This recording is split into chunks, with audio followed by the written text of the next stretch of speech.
नमस्कार दोस्तों, get success 247 के एक और नई वीडियो में आप सभी का स्वागत है। तो दोस्तों, आप सभी के लिए फिर से लेके आ चुका हूँ राजस्थान पटवारी भर्ती के लिए राजस्थान जीके का एक और वीडियो। और आज जो क्वेश्चंस होने वाले हैं वो होंगे प्रीवियस ईयर में पटवारी के एग्जाम्स में आए हुए क्वेश्चंस, यानी कि पहले के एग्जाम्स में क्वेश्चन जो आ चुके हैं उन्हीं को आज इस वीडियो में डिस्कस किया जाएगा। तो आप देखिए कि आपको इनमें से कितने क्वेश्चन आते हैं, कितने नहीं आते हैं, क्या लेवल रहा था पहले के एग्जाम्स का। तो चलिए वीडियो शुरू करते हैं। आज का आपका पहला क्वेश्चन के क्षेत्रफल की दृष्टि से राजस्थान का सबसे बड़ा कृषि जलवायु खंड कौन सा है। फिर से बता दूं कि जो भी क्वेश्चन है आज के वीडियो में ये पहले वाले एग्जाम्स में आ चुके हैं पटवारी के। तो पहले का जो आपका करेक्ट ऑप्शन होगा दोस्तों वो हो जाएगा दूसरा, शुष्क पश्चिमी मैदानी खंड। ये क्षेत्रफल की दृष्टि से राजस्थान का सबसे बड़ा कृषि जलवायु खंड है। और आप जो जवाब देंगे वो कमेंट बॉक्स में साथ साथ में जवाब भी देते रहना।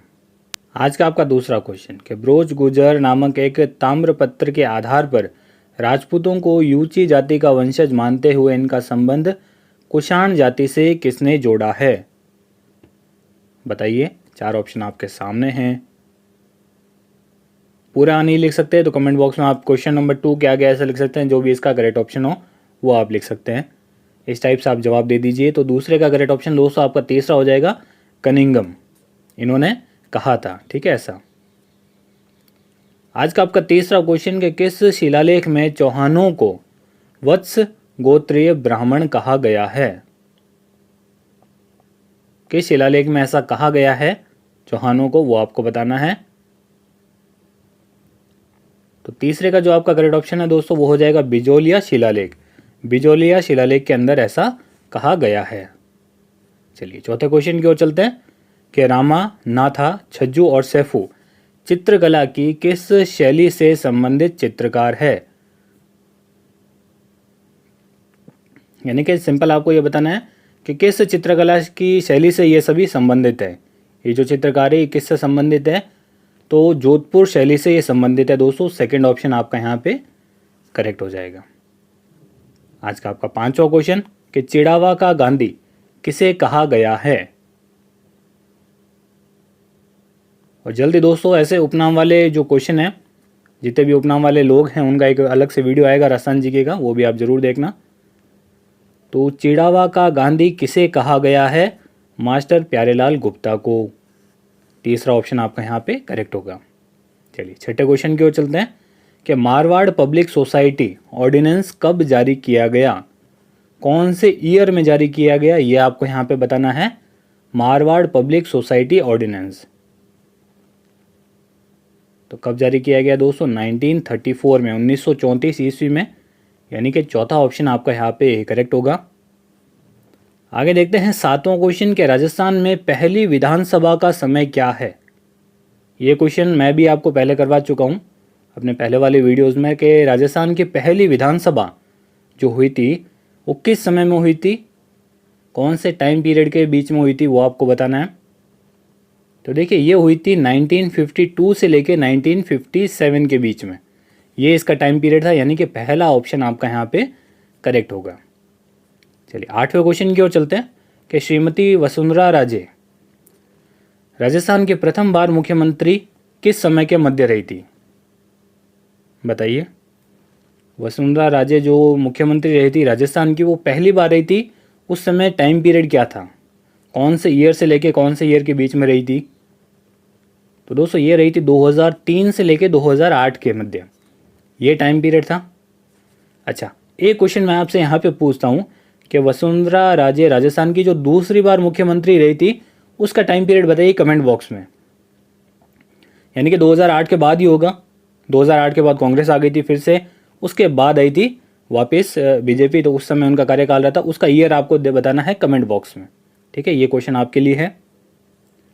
अगला क्वेश्चन नौवां के अनाज रखने के बड़े मृद भांड जिन्हें गोरे बंकोट कहा जाता था किस प्राचीन सभ्यता से प्राप्त हुए हैं। उस प्राचीन सभ्यता का आपको यहाँ पे नाम बताना है। तो किस सभ्यता से प्राप्त हो दोस्तों, आहड़ सभ्यता से। आहड़ सभ्यता चौथा ऑप्शन आपका यहाँ पे करेक्ट हो जाएगा। अगला देखते हैं 10वां क्वेश्चन के मारवाड़ में वीरत साहित्य सेवा के लिए सिरोपाव देने की परंपरा रही थी, सर्वोच्च सिरोपाव कौन सा था। बताइए। मारवाड़ में वीरता, साहित्य, सेवा के लिए सिरोपाव दिया जाता था, इसकी परंपरा चलती थी। तो सर्वोच्च सिरोपाव था दोस्तों हाथी सिरोपाव, यानी कि सेकंड ऑप्शन आपका यहाँ पे करेक्ट होगा। चलिए 11वें क्वेश्चन की ओर चलते हैं कि मुगल बादशाह अपनी विजयों में से आधी के लिए राठौड़ों की 1 लाख तलवारों के एहसानमंद थे। ये कथन कहा था किसने, या ये कथन किसका है? किसने ऐसा कहा था ये आपको बताना है। तो किसने कहा था दोस्तों? Colonel Tod, colonel James Tod ने। ए ऑप्शन यानी कि पहला ऑप्शन आपका यहाँ पे करेक्ट होगा। चलिए 12वें क्वेश्चन की ओर चलते हैं कि राजस्थान में उदरिया पंथ किन में प्रचलित है, किस जाति में प्रचलित है राजस्थान में उदरिया पंथ? तो दोस्तों ये प्रचलित है भीलों के अंदर, यानी कि पहला ऑप्शन आपका यहाँ पे करेक्ट होगा। अगला देखते हैं दोस्तों 13वां क्वेश्चन के जोधपुर किले में पुस्तक प्रकाश पुस्तकालय की स्थापना किसने की?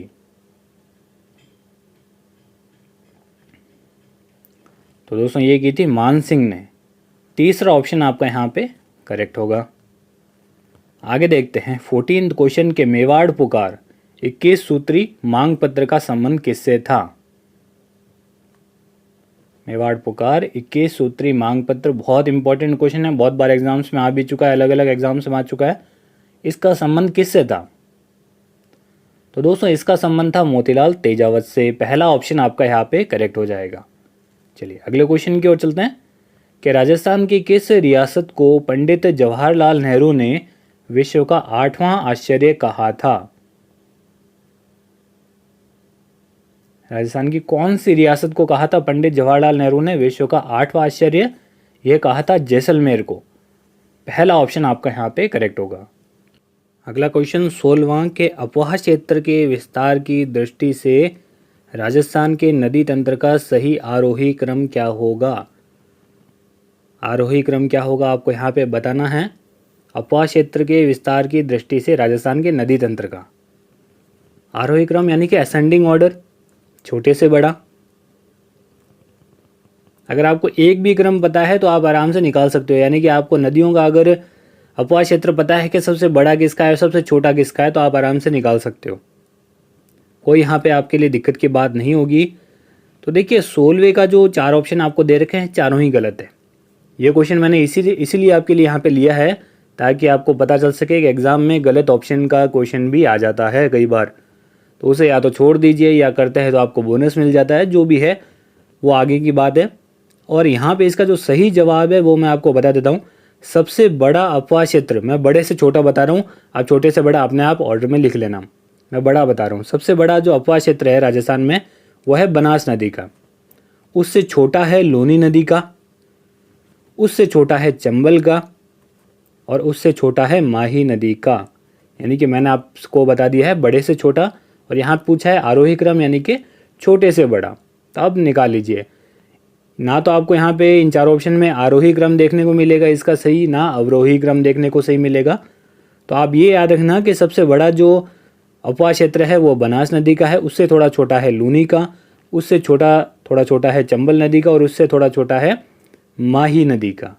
ये आप 4 सीरीज़ में याद कर लीजिए। अब चाहे आरोही क्रम में पूछे चाहे अवरोही क्रम में पूछे, एग्ज़ाम में आप आराम से जवाब दे सकते हो। चलिए 17वें क्वेश्चन की ओर चलते हैं। अलग अलग सूचियाँ दे रखी है, इधर आपको वन्यजीव अभ्यारण्य दे रखे हैं, इधर उनसे संबंधित आपको ज़िले दे रखे हैं कि जो वन्यजीव अभ्यारण्य है ये कौन से ज़िले के अंदर है। तो फटाफट से मैच करके बता दीजिए कौन सा ऑप्शन करेक्ट होगा।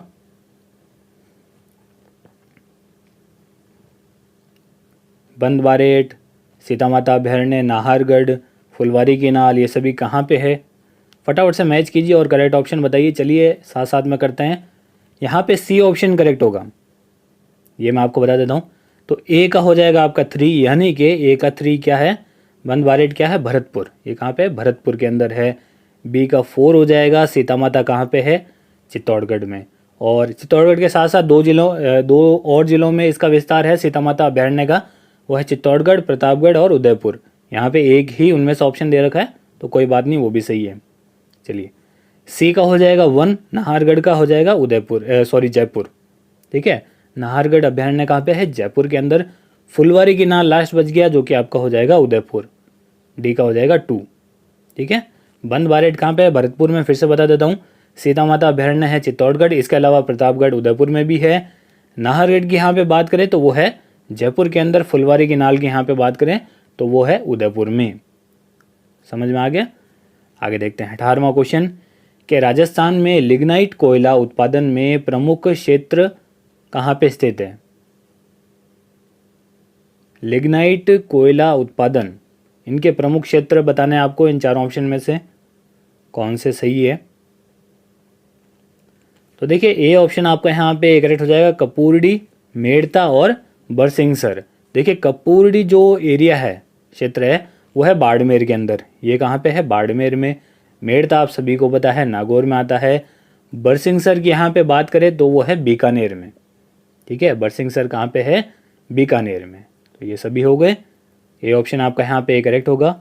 चलिए 19वें क्वेश्चन की ओर चलते हैं कि राष्ट्रीय बीजीय मसाला अनुसंधान केंद्र कहाँ स्थित है? राष्ट्रीय बीजीय मसाला अनुसंधान केंद्र, केंद्र जितने भी इंपॉर्टेंट है सभी आते हैं एग्जाम्स में आजकल। तो देखिए 19वें का बी ऑप्शन करेक्ट हो जाएगा, तबीजी, जो कि अजमेर जिले में है। यहाँ पे स्थित है राष्ट्रीय बीजीय मसाला अनुसंधान केंद्र। चलिए 20वें क्वेश्चन की ओर चलते हैं कि मारवाड़ के जोगियों द्वारा गोपीचंद, भृतहरि, निहालदे आदि के ख्याल गाते समय निम्नलिखित में से किस वाद्य का प्रयोग किया जाता है? कौन से वाद्य यंत्र का प्रयोग यहाँ पे किया जाता है इनके ख्याल गाते समय? तो वह है दोस्तों सारंगी, यानी कि बी ऑप्शन आपका यहाँ पे करेक्ट होगा। चलिए अगले क्वेश्चन की ओर चलते हैं कि राजस्थान प्रशासनिक सुधार समिति जो कि बनी थी 1963 में किसकी अध्यक्षता में गठित हुई थी? बताइए। राजस्थान प्रशासनिक सुधार समिति जो कि 1963 में बनी थी, किसकी अध्यक्षता में गठित हुई थी? आपको सिर्फ ये बताना है, वह है हरीश चंद्र माथुर, इनकी अध्यक्षता में गठित हुई थी। ए ऑप्शन आपका यहाँ पे करेक्ट होगा। चलिए अगले क्वेश्चन की ओर चलते हैं कि मई 1947 को कालीबाई अपने अध्यापक को मुक्त कराने के दौरान पुलिस की गोलियों द्वारा भून दी गई। यह वीर बाला किस जिले की थी? यानी कि सिंपल आपको बताना है कि कालीबाई किस जिले से संबंधित थी, कहाँ की रहने वाली थी? तो दोस्तों ये रहने वाली थी डूंगरपुर की, डूंगरपुर से संबंधित थी। बी ऑप्शन आपका यहाँ पे करेक्ट होगा। अगला देखते हैं कि देवयानी तीर्थ स्थल कहाँ पे स्थित है? देवयानी तीर्थ स्थल कहाँ पे स्थित है? यह है दोस्तों सांबर झील में। डी ऑप्शन आपका यहाँ पे करेक्ट होगा। चलिए नेक्स्ट चलते हैं कि नागौर का सुहालक क्षेत्र देश भर में किसके लिए प्रसिद्ध है? नागौर का सुहालक क्षेत्र देश भर में बैलों के लिए प्रसिद्ध है। ए ऑप्शन आपका यहाँ पे करेक्ट हो जाएगा। नेक्स्ट देखते हैं कि भारतेश्वर बाहुबली घोर ग्रंथ राजस्थानी भाषा का सबसे प्राचीन ग्रंथ है, इसके रचयिता कौन है? किसके पूछे हैं? भारतेश्वर बाहुबली घोर, ये जो ग्रंथ है इसके रचयिता का नाम आपसे यहाँ पे पूछा है, जो कि है वज्रसेन सूरी। ए ऑप्शन आपका यहाँ पे करेक्ट हो जाएगा। तो दोस्तों इस हिसाब से मैंने आपको टोटल इंपॉर्टेंट 25 क्वेश्चन करवा दिए हैं जो कि पटवारी के पहले के एग्जाम्स में आ चुके हैं। इंपॉर्टेंट है, इन्हें भी ज़रूर देखना और बताना कि आपके कितने इनमें से सही हुए, कितने गलत हुए। जो पीडीएफ की यहाँ पे बात है वो मैंने आपको बताई दिया है पहले ही, टेलीग्राम चैनल पे मिल जाएगी। उसका लिंक वीडियो के नीचे डिस्क्रिप्शन में दे रखा है। टेलीग्राम चैनल पे आपको इसकी पीडीएफ मिलेगी, साथ ही साथ पहले जितने वीडियोस अपलोड किए उनके भी पीडीएफ आपको वहाँ पे मिल जाएगी। उम्मीद कर रहा हूँ ये वाला वीडियो आपको अच्छा लगा होगा। अगर अच्छा लगा है लाइक, कमेंट और शेयर जरूर करना, और चैनल पे पहली बार आए हो, पहली बार विजिट कर रहे हो तो चैनल को सब्सक्राइब और बेल आइकन को क्लिक जरूर करना। तो दोस्तों धन्यवाद, मिलते हैं एक वीडियो में।